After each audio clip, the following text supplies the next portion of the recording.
我们这一期呢，要跟大家探讨的是我们肌酐升高的原因，还有跟我们饮食的关系。我们先简单的讲肌酐的来源是什么。肌酐是我们肌肉代谢的产物，我们只要用到了肌肉，就会代谢出肌酐。肌酐来自于我们肌肉里面的肌酸，你的肌肉越多，你肌肉的使用量越大，那你最后代谢出来的肌酐的数量就会越多。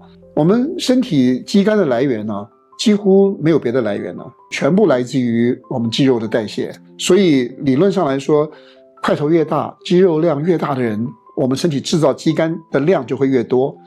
你肌肉量越小，个子越小的人呢，你身体制造出来的肌酐的量就会越少。我现在讲的是我们制造的量，不是你验血的量的高低啊。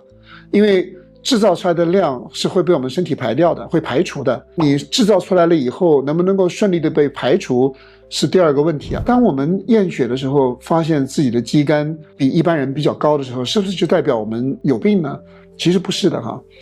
简单的来说，肌酐呢是要透过我们的肾脏排除的。所以当我们的肌酐比较高的时候，大多数的人就会开始担心说，是不是我们的肾脏功能有问题。但是当你的验血的时候，肌酐比较高，是不是一定意味着你的肾脏有问题？当然这个答案最终是需要你的医生跟你确认的。可是我们就这方面的知识啊，跟大家一起探讨这方面的知识的内容啊。首先呢，如果你块头比较大，肌肉量比较多，你的肌酐呢比一般人稍微高一点，长时间都维持在一定的地方，表示什么呢？表示你的肌酐的制造和肌酐的排除是一个平衡的状态。这样的肌酐稍微高一点，它本身不是什么问题的。当然你的肾脏有没有其他功能的问题是需要医生去判断的。我的意思是说，当你大块头的人发现自己的肌酐比人家稍微高一点的时候，你不需要紧张，你需要进一步的去排除各种疾病的可能性。如果你的个子比较小，你的肌肉量比较少，然后你的肌酐很高，这时候你可能需要提高警觉了，为什么你的肌酐会比较高？那肌酐比较高的原因仅仅是来自于我们肌肉代谢出来的肌酐吗？那也不完全是，内源性的肌酐全部来自于我们的肌肉，但是还有一部分外源性的肌酐的来源。如果你短时间里面吃了大量的肉，尤其是红肉，很有可能短时间里面你的肌酐会上升，过几天你的肌酐就会恢复正常的。所以如果你去验血的时候，前一天或者前2天你刚好吃了一大堆的烧烤，吃了一大堆的肉，然后你去验血的时候，有可能发现肌酐高了，你自己回想回想，你是不是前1-2天吃了很多的肉啊？那可能会影响你肌酐的数据啊。那你过1-2天以后你再去复查一下，这个是你需要去排除的。所以正常来讲，我们身体制造出来的肌酐和我们饮食里面摄入的肌酐，我们的肾脏呢可以顺利的排除的。那如果说我们的肾脏过滤有问题，肾脏功能有问题的话，这么肌酐呢就会出现长期的上升的现象了。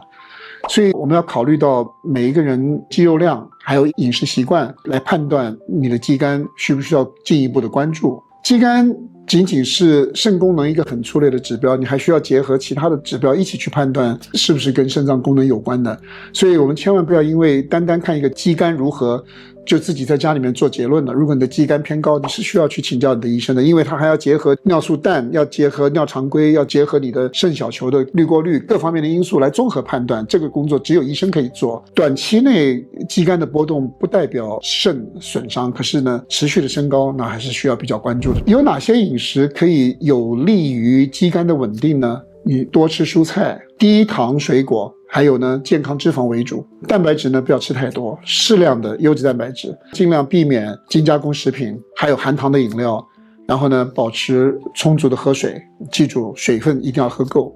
然后呢控制盐的摄入，盐呢不能吃太多。持续规律锻炼，维持肌肉代谢健康，不要盲目的高强度运动导致肌肉的溶解，这个很重要。那么这样的话呢，可以有益于我们保持肌酐的稳定啊。